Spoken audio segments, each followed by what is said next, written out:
কত ভুল আপনি করেছেন, কত অন্যায় আপনি করেছেন, কত পাপ আপনার হয়েছে, কত মিথ্যা আপনি বলেছেন, কয় ওয়াক্ত নামাজ ছেড়েছেন, কয় লাখ টাকা ঘুষ খেয়েছেন, কত যৌতুক আপনি খেয়েছেন, কত মিথ্যা আপনি বলেছেন।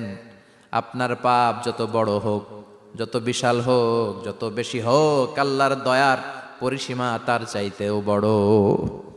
আপনার পাপ, আপনার অন্যায়, আপনার জুলুমগুলো যদি হয় খালের পানির সমান, বিলের পানির সমান, আল্লাহর দয়া সাগরের পানির সমান।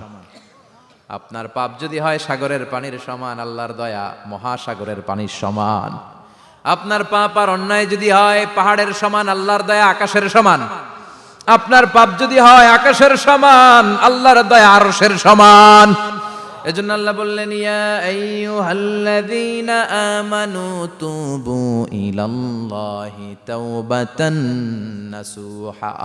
ও আমার গোলাম, তুই তোর নিজেরে যত বেশি ভালোবাসিস তার চেয়েও আমি তোরে বেশি ভালোবাসি। তোর বাবা মা তোরে যত বেশি ভালোবাসে তার চেয়েও আমাদেরকে বেশি ভালোবাসে কে? আল্লাহ বললেন, ভালোবাসারে তৈরি করার পরে আমি 100 টুকরা করলাম। চিল্লায় বলেন, কয় টুকরা? 99 টুকরা ভালোবাসা আমি আল্লাহ নিজের মধ্যে রেখে দিলাম। 1 টুকরা ভালোবাসা গোটা বিশ্বের সবার মধ্যে আমি ভাগ করে দিলাম। এজন্য আল্লাহ ডেকে বললেন, গোলাম আমি যে তোদের কত ভালোবাসি তোর ধারণা নাই। চোখের পানি ছাড়, গুনার কথা স্মরণ কর, তওবা কর। তওবার মতো তওবা করলে সব গুনাহ মাফ করে দিতে পারে কে? বিশ্বনবী বলে, আমার কোনো গুনাহ নাই, তারপরেও প্রতিদিন 70 বারেরও বেশি আমি তওবা করি। আল্লাহে ইন্নী আস্তাগফিরুল্লাহ ওয়া আতুবু ইলাইহি আকসার মিন 70 মাররা। Could you imagine that? কল্পনা করছেন কোনদিন যে নবীর গুনাহ নাই, ওই নবী তওবা পড়ে প্রতিদিন 70 বার, আকসার 70 বারেরও বেশি। আমার পড়া দরকার কয়বার? আপনার পড়া দরকার কয়বার? বিশ্বনবী 70 বারের বেশি বললে আমাদের পড়া দরকার কয়বার? আর আমরা প্রতিদিন পড়ি কয়বার? কথা কন। আমাদের ভুল হবে, ভুল হতে সমস্যা নাই, ভুল হওয়াই মানুষের স্বভাব, কিন্তু ভুল হওয়ার পরে ভুলের উপর অটল থাকা যাবে না। শয়তান আর মানুষের মধ্যে এই মৌলিক পার্থক্য। শয়তান ভুল করে ভুলের উপরই আছে, ঠিক কি না? ক্ষমা চায় নাই, কিন্তু আমরা সকালে ভুল করলে দুপুরে মাপ চাই কার কাছে? 19 সালে ভুল করলে 20 সালে মাপ চাই কার কাছে? মৃত্যুর আগ পর্যন্ত আমরা ক্ষমা চাইলে ক্ষমা করে দিবে কে? সব সময় 24/7 তওবার দরজা খোলা, 2টার সময় ছাড়া। ভালো করে মনে রাখবেন, মুখস্থ ঠোঁটস্থ যেন থাকে। 2টার সময় তওবা কবুল হয় না। চিৎকার করে বলেন, কয় সময়? এক হলো বাদাল গারগারা, গরগরানি যখন আসে, মালাকুল মাউত যখন চলে আসে, মালাকুল মাউতরে যখন দেখে ফেলবেন তখন তওবা কবুল হবে নাকি? কথা কন। ফেরাউনের নাম শুনছেন? ওরা যখন আল্লাহ লোহিত সাগরে ডুবাইয়া পানি খাওয়াইতে লাগলো, পানি খাইতে খাইতে পেটটা হয়েছে এত বড়, আর পানি খাইতে পারেন। এরপর হাত তুলে কয়, আনা মিনাল মুসলিমিন। কোরআনের আয়াত, আনা মিনাল, হাত তুলে কয় আমি মুসলমান। ফেরাউন না বলে মুসলমান, আমরা যাবো কই? কথা কন। ফেরাউন হাত তুলে কয় আনা মিনাল মুসলিমিন। আল্লাহ কয়, টাইম ইজ আপ, দেরি করছস। অনেক সময় দিলাম, অনেক সুস্থ রেখেছি, ক্ষমতা দিয়েছি, দাপট দিয়েছি, তখন যদি ঘাটটা নত করে, মাথাটা নত করে একবার ক্ষমা চাইতি, ফেরাউন তোরেও ক্ষমা করে দিতাম। কিন্তু সময় শেষ হওয়ার পরে আমি মুসলমানদের অন্তর্ভুক্ত বললে কোনো লাভ হবে নাকি? আল্লাহ বলল, সময় নাই, সময় শেষ। কারণ মুসা আলাইহিস সালামের চাচাতো ভাই অনেক দাওয়াত দিল, জাকাত দে। কারণকে জাকাত দিব না, এই সম্পদ আমি কামাইছি, আল্লাহ দেয় নাই। মুসা আলাইহিস সালাম বললেন, তাহলে আযাবের অপেক্ষা কর। আযাব চলে আসলো। আল্লাহ বলেন, মুসা সেফ জোনে যাও, সরো, এখনই আযাব। ফাখাসাফনা বিহি ওয়া বিদারিহিল আরদ। পুরো ফাইয়ুমের জমিনটার আল্লাহ কাঁপিয়ে দিলেন, আর কারুনকে সহ পুরো সম্পত্তি তার জামিনের ভিতরে দাবিয়ে দিলেন। হাঁটু পর্যন্ত কারুন দেবে যায়, ভাবছে উঠে যাবে। কোমর পর্যন্ত দেবে যায়, ভাবছে উঠে যাবে। গলা পর্যন্ত যখন দেবে যায়, আর সুযোগ নাই। কয়, মুসা আমার সব সম্পত্তি তোরে আর তোর আল্লাহরে দিয়ে দিলাম, আমারে বাঁচা, আমারে সব সম্পত্তি তোর আর তোর আল্লাহর, আমারে খালি বাঁচা, চাচা আপন প্রাণ। আল্লাহ বলে, সময় শেষ। তার মানে বাদাল গারগারা তওবা কিন্তু আর কবুল হয়। এই হলো একটা। নাম্বার 2, বাদা তুলুই শামসি মিন মাগরিবিহা। প্রতিদিন চাঁদোলাতে সূর্য কোন দিক দিয়ে ওঠে? কথা কয় না? পূর্ব দিকে।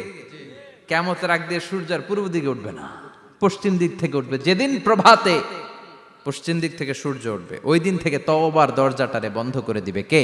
আল্লাহ। তার আগ মুহূর্ত পর্যন্ত জীবনে যত গুনাহ করেছি, অন্যায় করেছি, চোখের পানি ছেড়ে ক্ষমা চাইলে ক্ষমা করবে কে? শয়তান আল্লাহরে চ্যালেঞ্জ দিছে, আল্লাহ তুমি আমারে জাহান্নামে পাঠাবা, আমিও তোমার বান্দা করে লয়ে একসাথে জামাতে ঢুকমু। একা ঢুকবো না, একা যাব না, তোমার বান্দাদেরকে সবগুলারে জাহান্নামী বানায়া তারপরে ঢুকমু। তোমারে চ্যালেঞ্জ দিলাম, একটারও জান্নাতে ঢুকাইতে পারবা? আল্লাহকে তুই আমার চ্যালেঞ্জ দিলি? আমি তো সব রাজার বড় রাজা, মহারাজা, আমার চ্যালেঞ্জ দেশ, এত সাহস পাইলি কই? তুই আজীবন ওয়াসওয়াসা দিয়ে পাপ কাজ করাবি, একদিন তাফসীর মাহফিলে এসে আমার বান্দা ক্ষমা চাবে, আমি মাফ করে দেবো, তুই কি করবি? আজীবন অন্যায় করবে, আজীবন পাপ করবে, জুলুম করবে, একদিন চোখের পানি ছেড়ে আমার কাছে কান্নার মতো কান্না করলে আমি সব গুনাহ মাফ করে দেব। এজন্য আল্লাহ বললেন, ইয়া আইয়ুহাল্লাযীনা আমানু তুবু ইলাল্লাহি তাওবাতান নাসুহা। ভুল করেছো, তওবা করো, মাফ করবে কে? সাইয়েদনা আদম আলাইহিস সালাম ভুল করলেন, দুনিয়ায় এসে শত শত বছর কাঁদলেন, কিন্তু ক্ষমা হয় না। আল্লাহরে বললেন, আল্লাহ কি করলে ক্ষমা পাবো বলো? ফাতালাক্কা আদামু মির রাব্বিহি কালিমাতিন ফাতাবা আলাইহি। আল্লাহ বললেন, ও আদম, তোমারে কিছু কালেমা শিখায় দেই, এই কালেমাগুলো দিয়ে আমার কাছে দোয়া করো, ক্ষমা করে দেব। আল্লাহ শিখায় দিলেন, ও আদম, দুই হাত তুলে চোখের পানি ছেড়ে আমার কাছে পড়ো, রব্বানা, পড়েন, রব্বানা যালামনা আনফুসানা ওয়া ইল্লাম তাগফির লানা ওয়া তারহামনা লানাকুনান্না মিনাল খাসিরিন। এটা শিখাই দিছিল আল্লাহ। আল্লাহ, আমি জুলুম করেছি, অন্যায় করেছি, ভুল করেছি, পাপ করেছি, তুমি যদি ক্ষমা না করো, ক্ষমা করার কেউ নাই, ঠিক কি না? আমরাও পাপ করলে এই দোয়াটা পড়ার দরকার আছে না নাই?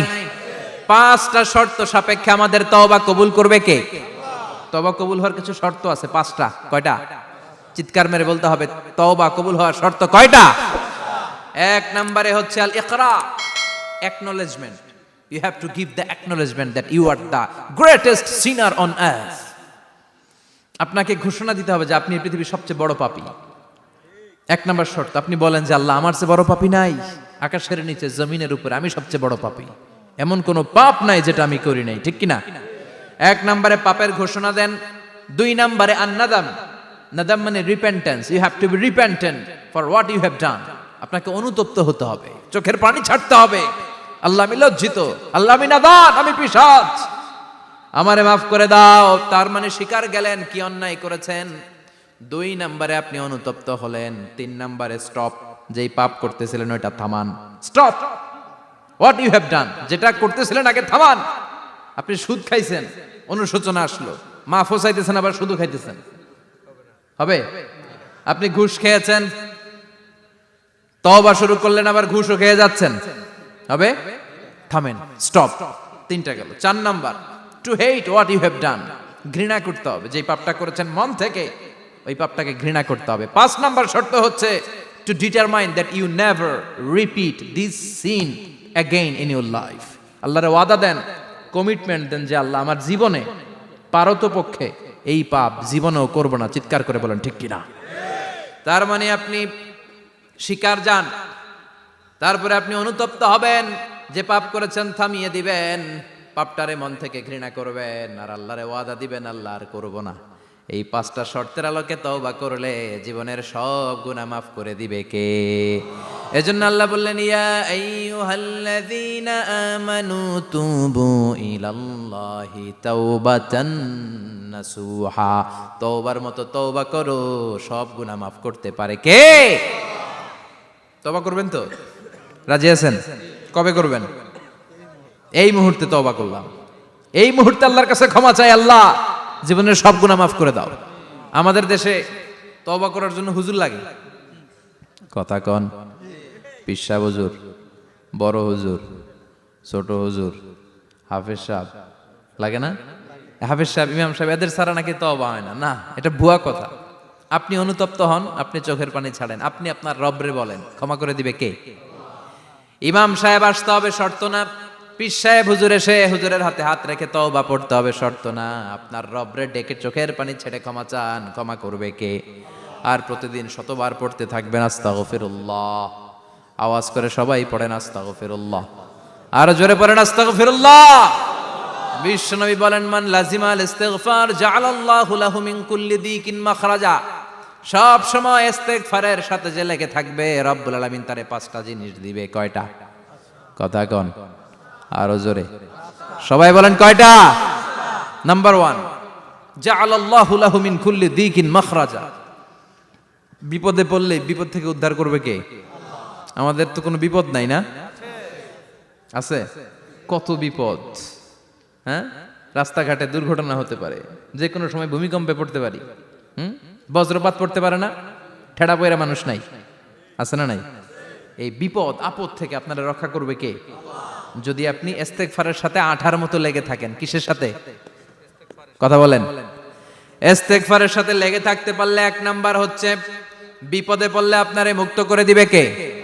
2 নাম্বার ওমিন কুল্লি হাম্মিন ফারাজা, যে কোনো ধরনের টেনশন, হাইপার টেনশন থেকে বাঁচায় দিবে কে? আমাদের তো টেনশন মেনশন নাই না? আছে? লাইফ নিয়ে টেনশন, বাঁচার টেনশন, মরার টেনশন, ক্যারিয়ারের টেনশন, রাস্তাঘাটে যানজট এটার টেনশন, পুলিশের দৌড়ানি, র্যাবের দৌড়ানি, বাড়ির ভাড়া, গ্যাস বিল, বিদ্যুৎ বিল, ছেলে মেয়েদের লেখাপড়া, কত টেনশন। এই সব টেনশন থেকে আপনারে মুক্ত করে দিবে কে? 3 নম্বরে ওয়ারযুকহু মিন হাইসু লা ইয়াহতাসিব, এমন জায়গা থেকে আল্লাহ আপনার রিজিকের ব্যবস্থা করবে আপনি কল্পনাই করতে পারবেন না। সুবহানাল্লাহ পড়েন। 4 নম্বরে সবসময় ইস্তেগফার যদি পড়া হয়, আল্লাহর কোনো আযাব ওই বান্দার উপরে আসে না। ওমা কানাল্লাহু মুআযযিবাহুম ওয়া হুম ইস্তাগফিরুন,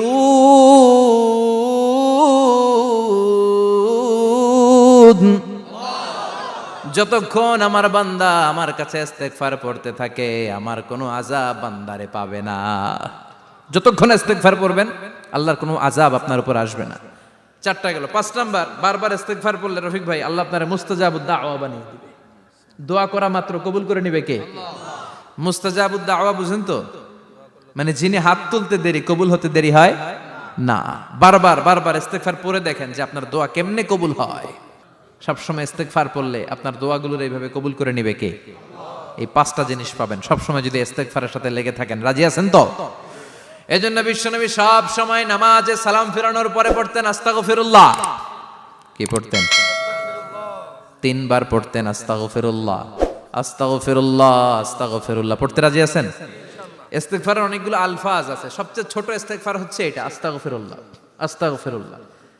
আরো আছে আস্তাগফিরুল্লাহ আল্লাযী লা ইলাহা ইল্লা হুয়াল হাইয়ুল কাইয়্যুম ওয়া আতুবু ইলাইহি। বিশ্বনবী বলেন এই ইস্তেগফারটা যদি কেউ পড়ে, আত-তাওয়াল্লি মিন ইয়াউমিজ যাহাফ, যুদ্ধের ময়দান থেকে পালিয়ে আসা কবিরা গুনাহ। কি গুনাহ?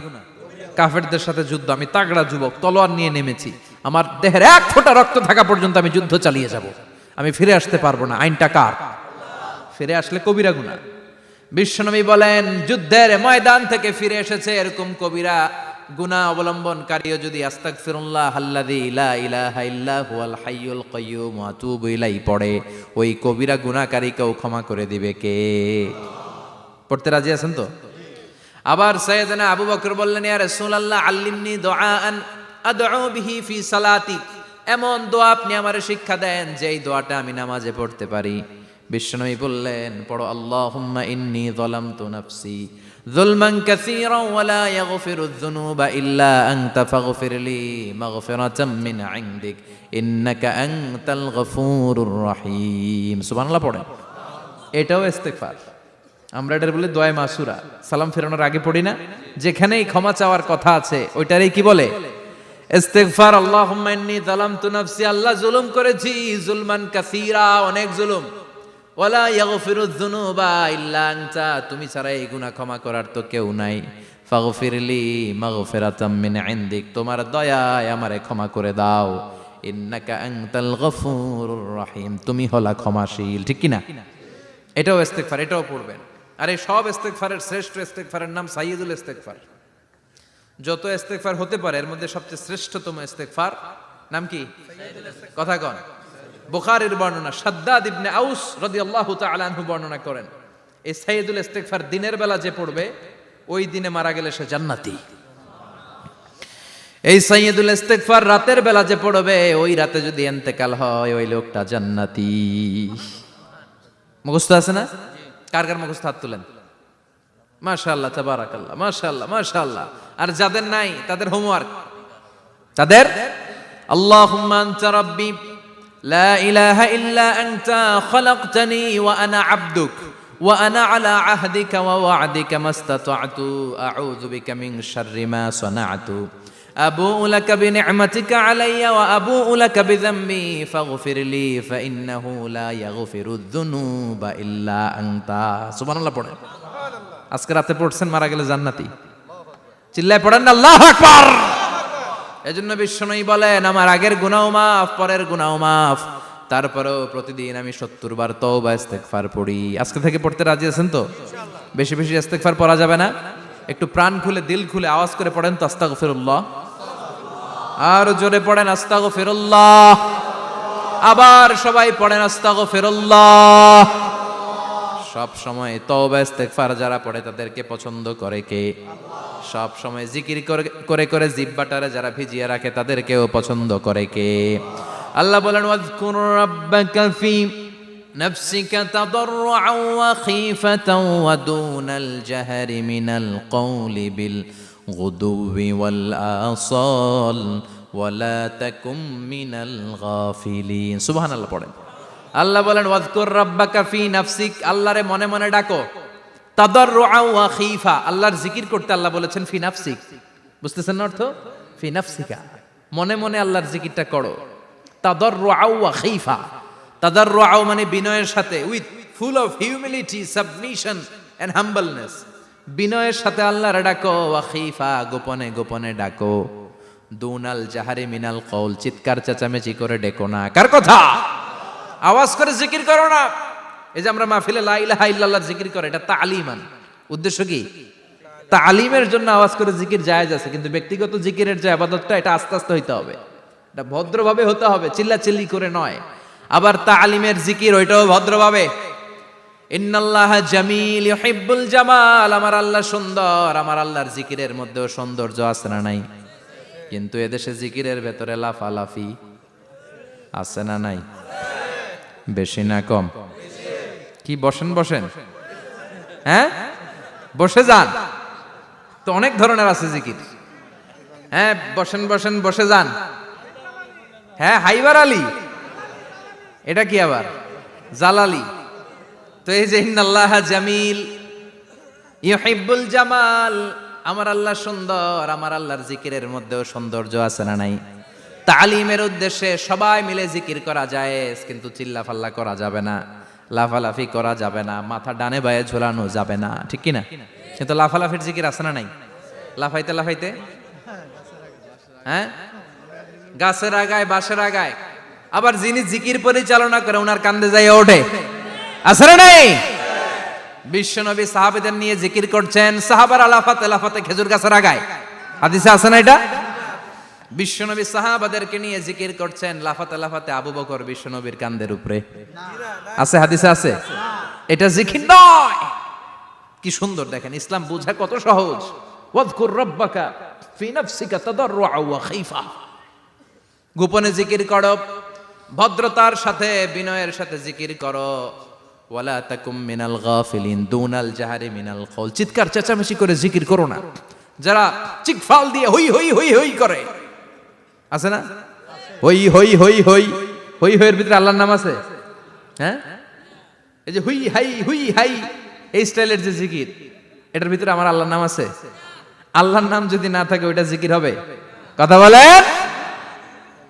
বিশ্বনবী বললেন, খবরদার, চিৎকার চেঁচামেচি করে লাফালাফি করে যারা জিকিরি করে, এরা মনে করে আল্লাহ কানে শোনে না। কথা বলেন। আপনি গোপনেও আল্লাহর ডাকলে আপনার ডাকে সাড়া দিবে কে? এজন্য রাব্বুল আলামিন বলেন, ফাযকুরুনি আযকুরকুম ওয়াশকুরুলি ওয়ালা তাকফুরুন। বান্দা আমার জিকির তোমরা করো, আমিও তোমাদের জিকির করব, ঠিক কি না? আমরা যদি আল্লাহর জিকির করি, আমাদেরও জিকির করে কে? সুবহানাল্লাহ কইবেন না? আমরা আল্লাহর জিকির করে, আল্লাহ নাকি আমাদের জিকির করে, জানো তো না কথা এটা? আবার হাদিসে কুদসিতে আল্লাহ বললেন, ফাইন যাকারানি ফি নাফসি যাকারতুহু ফি নাফসি, আমার বান্দা যদি একা একা আমার জিকির করে, আমি আমার বান্দার একা একা স্মরণ করি। ওয়া ইন যাকারানি ফি মালাইন যাকারতুহু ফি মালাইন খায়রিম মিনহু। এরকম মহা সম্মেলন করে যদি কেউ আমি আল্লাহর জিকির করে, আমি এর চেয়েও বড় মহা সম্মেলন ফেরেশতাদেরকে নিয়ে করে আমার বান্দারে স্মরণ করি। ওয়া ইন তাকাররাবা ইলাইয়া শিবরান তাকাররাবতু ইলাইহি যিরাআন। আমার বান্দা যদি আমার দিকে এক বিঘত আসতে চায়, আমি আমার বান্দার দিকে এক হাত এগিয়ে যাই। আমার বান্দা যদি আমার দিকে এক হাত আসতে চায়, আমি আমার বান্দার দিকে দুই হাত যাই। ওয়া ইন আতানি ইয়ামশি আতাইতুহু হারওয়ালা। আমার বান্দা যদি আমার দিকে হেঁটে হেঁটে আসতে চায়, আমি আমার বান্দার দিকে দৌড়ে দৌড়ে যাই। সুবহানাল্লাহ পড়েন। এজন্য বিশ্বনবী বলেন, লা ইয়াজালু লিসানুকা রাতবাম মিন যিকরিল্লাহ। আল্লাহর জিকির দিয়ে জিহ্বাটারে ভিজিয়ে রাখবা। কার কথা? চিল্লায় বলেন, কার কথা? সবসময় আল্লাহর জিকির করতে রাজি আছেন তো? সবচেয়ে শ্রেষ্ঠ জিকির বিশ্বনবী বললেন, আফদালু যিকরি লা ইলাহা লা ইলাহা লা ইলাহা ইল্লাল্লাহু মুহাম্মাদুর রাসূলুল্লাহ সাল্লাল্লাহু। সবচাইতে শ্রেষ্ঠ জিকির লা ইলাহা। এর চেয়ে শ্রেষ্ঠ জিকির আছে? কথা বলেন। বিশ্বনবী বললেন, মান ক্বালা লা ইলাহা ইল্লাল্লাহ সিদকান মিন কলবিহি। একনিষ্ঠতার সাথে অন্তর থেকে কেউ যদি জীবনে একবার বলে লা ইলাহা ইল্লাল্লাহ, দাখালাল জান্নাহ। তার যদি পাপ থাকে, অন্যায় থাকে, ওই পাপ আর অন্যায়ের শাস্তিগুলার পরে কোনো না কোনো দিন আমার ওই বান্দা জান্নাতে ঢুকবে। একবার যদি খালিসান মিন কলবিহি সে পড়ে লা ইলাহা ইল্লাল্লাহ, তার জন্য জান্নাতকে অবধারিত করে দিয়েছে কে? আবার এটার নাম আল্লাহ দিয়েছে কালিমায়ে। কথা বলেন। দরাবাল্লাহু মাসালান কালিমাতান তাইয়িবাতান কাশাজারাতিন তাইয়িবাতিন আসলুহা সাবিতুন ওয়া ফারউহা ফিস সামা। সুবহানাল্লাহ। পবিত্র বাণী এটা কালিমায়ে তাইয়িবা। আবু সাঈদ আল খুদরি থেকে বর্ণিত, মুস্তাদরাকে হাকিম আর সহিহ ইবনে হিব্বানে এসেছে। বিশ্বনবী বলেন, মুসা আলাইহিস সালাম আল্লাহর একবার প্রশ্ন করলেন, ইয়া রব আল্লিমনি দুআআন আদউ বিহি। আপনি আমার এমন একটা জিকির শিক্ষা দেন যেই জিকির দিয়ে আমি শুধু আপনার জিকির করব, কেউ এই জিকির করতে পারবে না। এই জিকির জানবো শুধু আমি, আর জানবেন কথা কোন? প্রশ্ন করছে কে? হ্যাঁ, কাকে করেছে? আল্লাহ এমন একটা জিকির শিখান যেই জিকির কেউ জানে না, আমি জানবো, আর ওই জিকির দিয়ে প্রাণ ভরে আপনারে ডাকবো। আল্লাহ বললেন, মুসা পড়ো লা ইলাহা লা ইলাহা ইল্লাল্লাহু মুহাম্মাদুর রাসূলুল্লাহ। মুসা আলাইহিস সালাম বললেন, আল্লাহ চাইলাম কি, কইলেন কি? লা ইলাহা তো জাতীয় জিকির, এটা তো আন্তর্জাতিক জিকির, এটা জানে না এমন কেউ নাই। এমনকি হিন্দু ভাইরাও জানে। কথা কন। আল্লাহ আমি তো চাইছিলাম এক্সক্লুসিভ, আমার জন্য স্পেশাল। এর চেয়ে সুন্দর আর কেউ জানবে না। এত সুন্দর একটা জিকির আপনি দিবেন, এটা আমি ডাকবো আপনারে আর আপনি শুনবেন। আল্লাহ বললেন, মুসা এর চেয়ে দামি আমার কাছে নাই। লাউ তাদউ লা ইলাহা ইল্লাল্লাহ ফি কাফা। লা ইলাহা রে যদি মুসা এক পাল্লায় রেখে দাও, ওয়াস সামাওয়াতু সাবউ ওয়াল আরদিন, সাত আকাশ সাত জমিন যদি আরেক পাল্লায় রেখে দাও, লা ইলাহা এক পাল্লায়, সাত আকাশ সাত জমিন আরেক পাল্লায় ওজন যদি দাও, লা রাজাহাত কাফাতু লা ইলাহা ইল্লাল্লাহ। মুসা দেখবা মুহূর্তের মধ্যে লা ইলাহা ইল্লাল্লাহর পাল্লা ভারী হয়ে গেছে। সাত আকাশ সাত জমিন এক পাল্লায়, শুধু লা ইলাহা ইল্লাল্লাহ আরেক পাল্লায়, মুহূর্তে লা ইলাহার পাল্লাটারে ভারী করে দিবে কে? এটা বিপ্লবী বাণী। আমরা এটার ভিক্ষার মধ্যে লাগাইছি। এখন ভিক্ষা করার সময় লা ইলাহা আছে না নাই? একটা টাকা দিয়া যান, আমি গরিব ইনসান আর সমান। একটা টাকা দিয়া যান, আমি গরিব ইনসান, আছে না নাই? জুমার নামাজের সময় ভিক্ষা করে, একটা টাকা দিয়া যান, আর লা ইলাহার জিকির লগে, আছে না নাই? এটা আমরা ভিক্ষার জিকির বানাইছি। এটা তো বিপ্লবী বাণী। এই বাণীর পক্ষে যারা, তারা ন্যায় আর সত্যের পক্ষে চিল্লায় বলেন ঠিক কিনা? এই বাণীতে যারা বিশ্বাস করে, তারা এক আল্লাহর সামনে মাথা নত করে দেয়। গোটা পৃথিবীর কোন শক্তির সামনে ওই মাথা নত হয় না। ঠিক কিনা? এই লা ইলাহা যারা আমরা মানি, আল্লাহ ছাড়া কারোর সামনে মাথা নত করব? কোন শক্তি আমাদের মাথা নত করাতে পারে?